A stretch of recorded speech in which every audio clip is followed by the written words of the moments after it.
inkoko dore imbata, mu birori yoroye inkoko yoroye imbata, ariko yanze kungabira ndazimwiba. Imbata zanjye zirara mu nzu, ejo bundi haje akabwa kaje kuzirya ndakirukansa.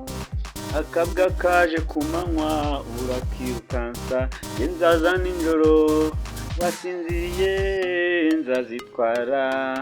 Waretse se zigaturaga nkakugabira ariko ntuzitware.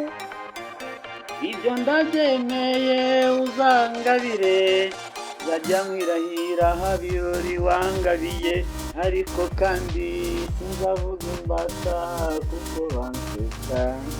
Abo baguseka ujye ubihorera, ujye unyirahira aho birori wangabiye. Ese ubwo nzakura ubwatsi cyangwa n'ibigori? Abo banseka nzajya mbihorera, nzajya nkwirahira